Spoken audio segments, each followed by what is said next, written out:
At 2 a.m. on October 26, 1942, Platoon Sergeant Mitchell Paige crouched behind a Browning M1917 water-cooled machine gun on a rain-soaked ridge above Henderson Field, Guadalcanal, watching assembly lights flicker through the jungle 300 YD south. 24 years old, 6 years as a machine gunner, 33 men under his command. The Japanese 17th Army had sent roughly 2,700 soldiers from the 2nd Infantry Division to retake Henderson Field. The Marines had captured the airfield 2 months earlier, and the Japanese wanted it back. Without Henderson Field, American bombers couldn't reach Japanese supply lines. Without those bombers, Japan controlled the Pacific. Paige had positioned 4 Browning M1917 machine guns along a 1,500-yard ridge south of the airfield. Each gun weighed 93 LEBs without water and ammunition. Each gun could fire 450 rounds per minute. Each gun needed 3 men to operate effectively. Paige had trained every Marine in his platoon to field strip the M1917 blindfolded. They could disassemble the gun, clean it, and reassemble it in darkness. They could clear jams by touch alone. They had drilled this procedure hundreds of times because Paige knew that in combat there would be no time for mistakes. The ridge Paige defended was the weakest point in the American defensive perimeter. If the Japanese broke through here, they would reach Henderson Field in 20 minutes. If they reached Henderson Field, they would destroy every American bomber, fighter, and transport plane on the island. The Marines would lose Guadalcanal. The Japanese would control the supply corridor between the United States and Australia. Everything depended on this ridge.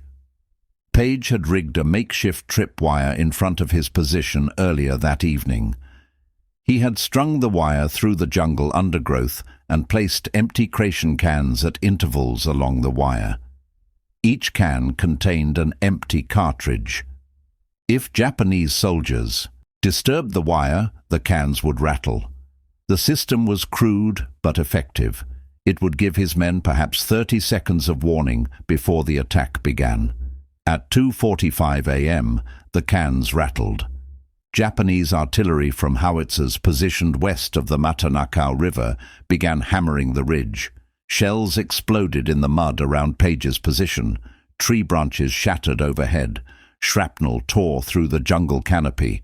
The rain turned the ground into thick mud that made movement difficult.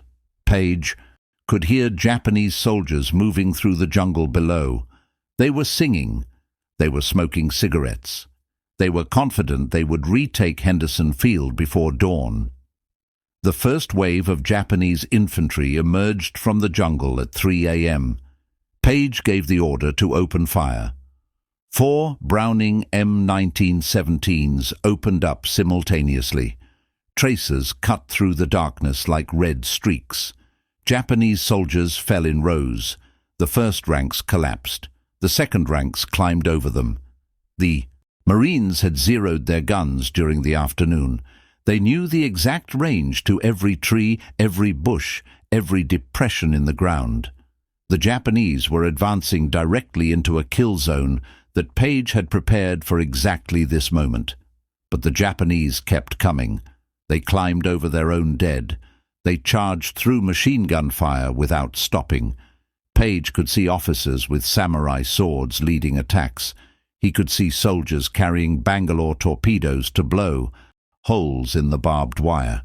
He could see hundreds more moving through the trees behind the first wave. The sheer weight of numbers was overwhelming. For every Japanese soldier who fell, 2 more appeared from the jungle. By 4 a.m., 2 of Paige's 4 guns had been knocked out. Japanese grenades had killed the crews. Blood mixed with rainwater in the gun pits.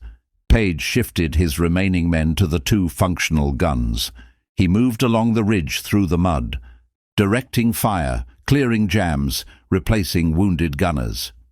A Japanese soldier lunged at him with a bayonet. The blade cut deep into Paige's left hand, nearly severing his fingers. Paige drove his K-bar knife into the attacker's neck and kept moving. By 5 a.m., only one gun was still firing. By 5:30, Paige looked left and right along his position. Every Marine in his platoon was either dead or wounded. 32 men. He was alone. If you want to see how Paige held this position alone against 2,700 Japanese soldiers, please hit that like button. It helps us share more forgotten stories. Subscribe if you haven't already. Back to Paige. The Japanese were regrouping for another assault. Paige could hear officers shouting orders in the darkness. He could hear hundreds of boots moving through the mud. He had one functional machine gun. He had perhaps 2,000 rounds of ammunition remaining. He had 10 hours until dawn and reinforcements. Paige grabbed the Browning M1917. The barrel was glowing red from continuous fire. The water jacket was nearly empty. He had no crew to help him. He would have to feed the belt, fire the gun, and clear jams entirely alone. And the Japanese were coming again. The Browning M1917 machine gun required 3 men to operate at maximum efficiency. 1 man fired the gun and adjusted aim. 1 man fed the ammunition belt and cleared jams. 1 man carried spare ammunition and water for the cooling jacket. The gun fired from a cloth belt holding 250 rounds. Each belt lasted 33 seconds of continuous fire. When the belt ran empty, someone had to load a new belt while the gunner maintained his position. When the water jacket overheated, someone had to refill it, or the barrel would warp and the gun would jam permanently. Paige had no one. He was the gunner, the loader, and the ammunition carrier.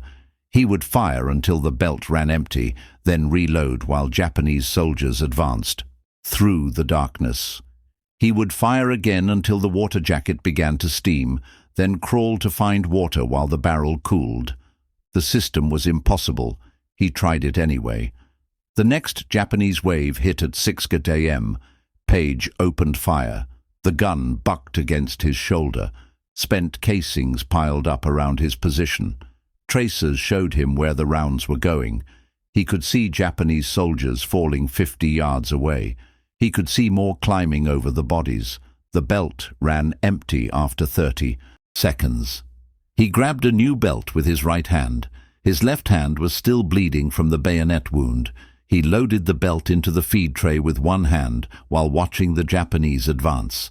20 yards, 15 yards. He slammed the feed cover closed and opened fire again. The Japanese fell back.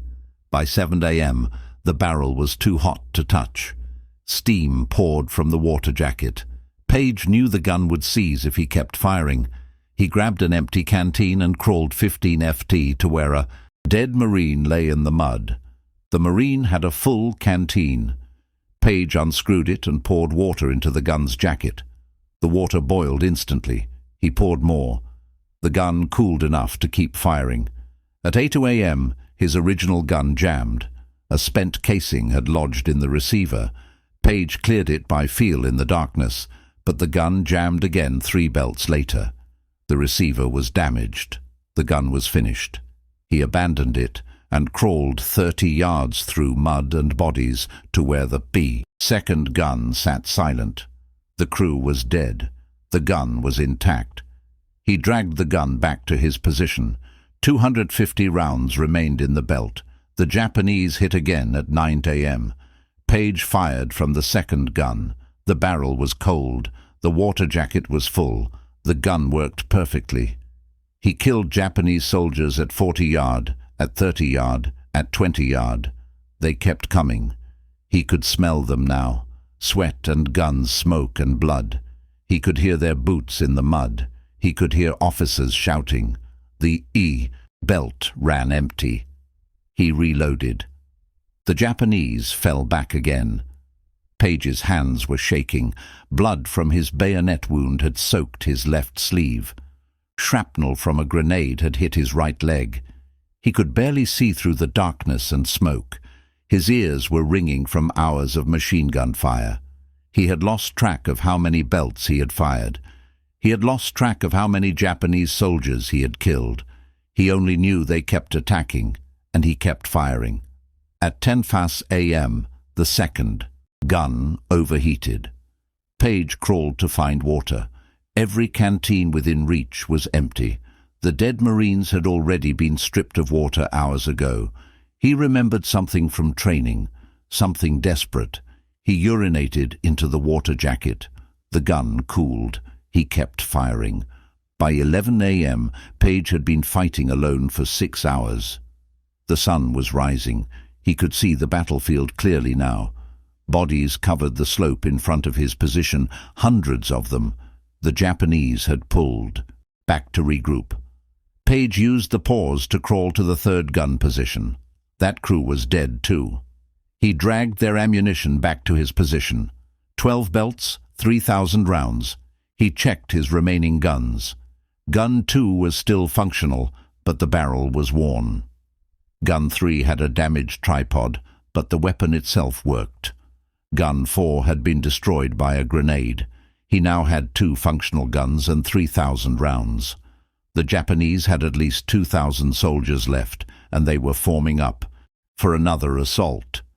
Paige saw them gathering in the treine 400 yards south.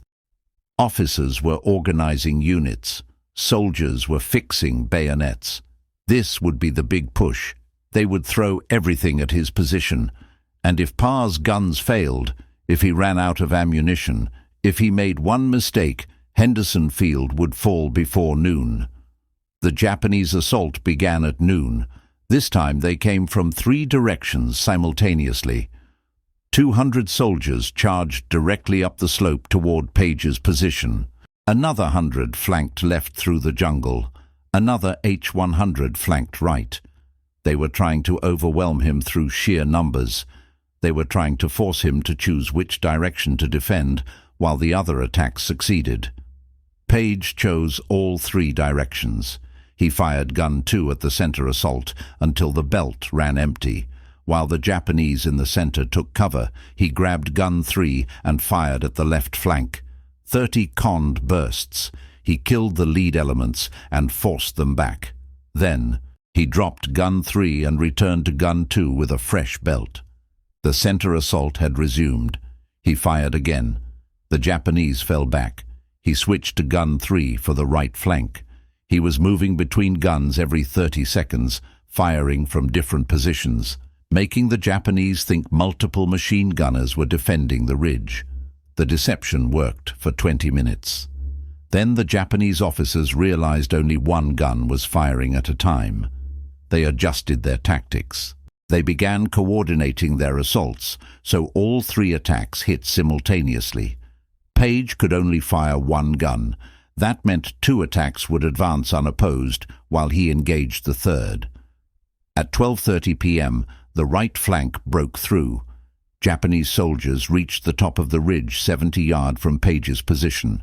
They were setting up a knee mortar. If that mortar started firing, Paige would be finished. He grabbed gun 3 and traversed right. He fired a full belt into the mortar team.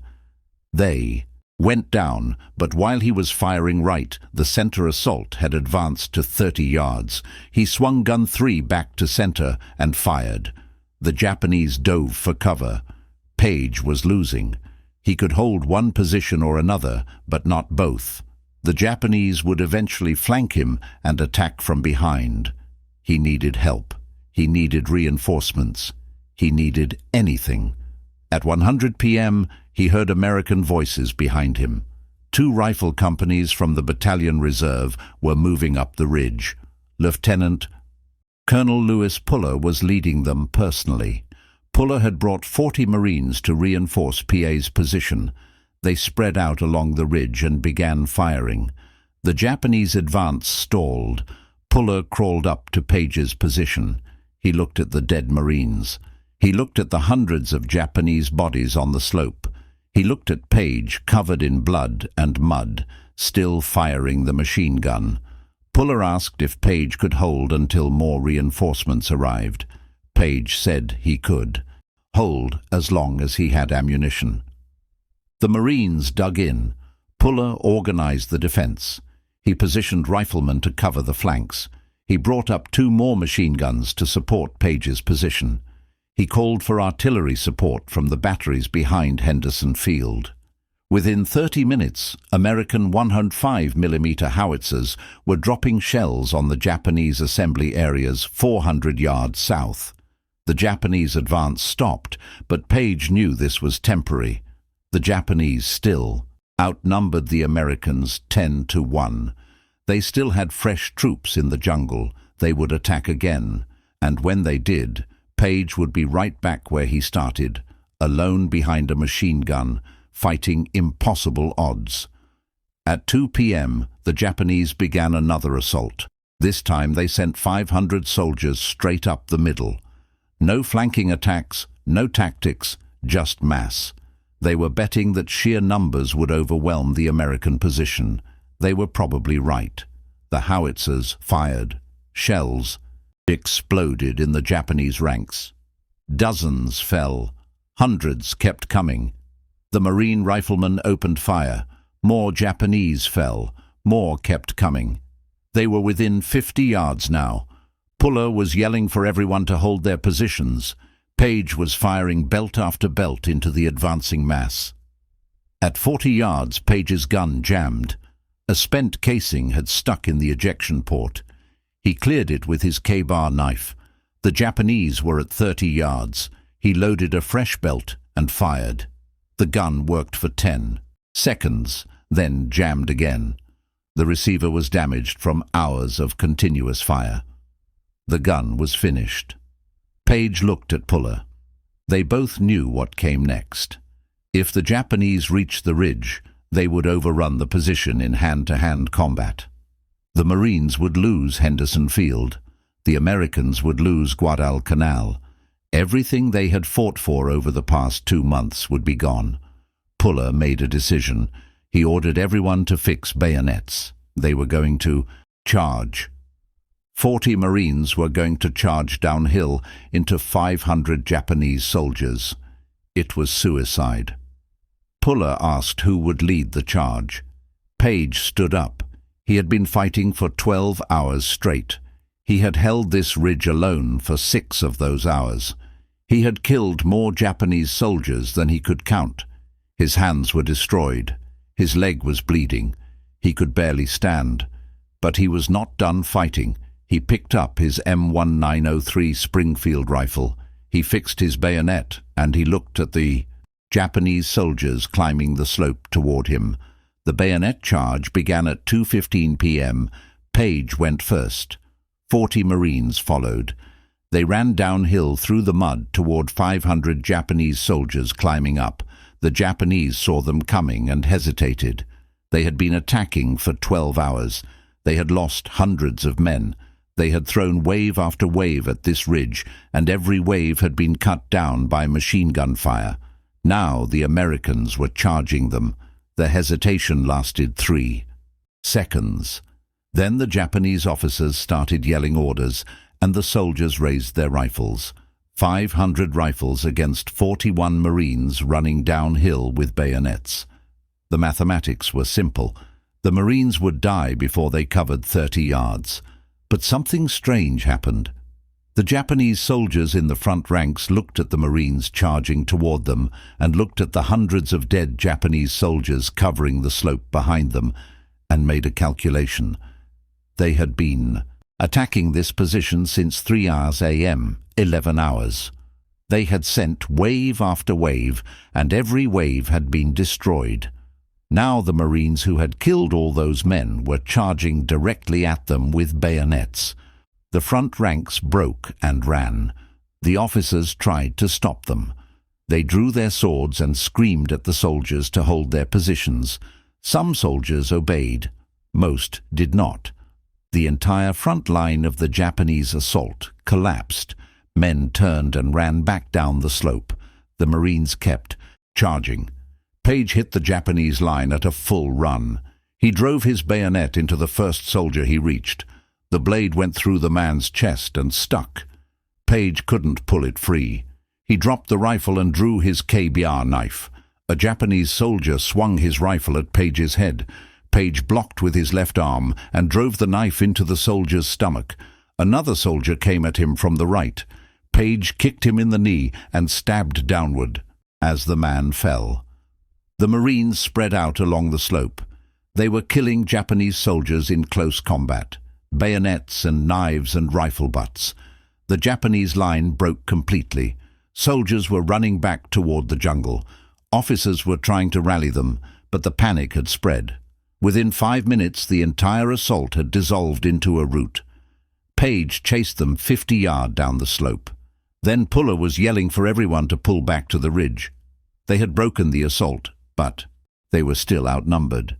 If they chased too far, the Japanese would regroup and surround them. The Marines fell back to their original positions. Paige collapsed behind his gun. His hands were shaking so badly he could not hold his rifle. His left hand was barely functional from the bayonet wound. Blood had soaked through both sleeves and one pant leg. He had not eaten since the previous evening. He had not slept in 36 hours. He had been fighting for 13 hours straight. His body was shutting down. Puller brought water. Paige drank. A corpsman came up and tried to bandage his hand. Paige waved him away. The hand could wait. The Japanese were still out there. They would attack again. They always attacked again. But the attack did not come. At 3:00 p.m., the ridge was silent. At 4 p.m., still nothing.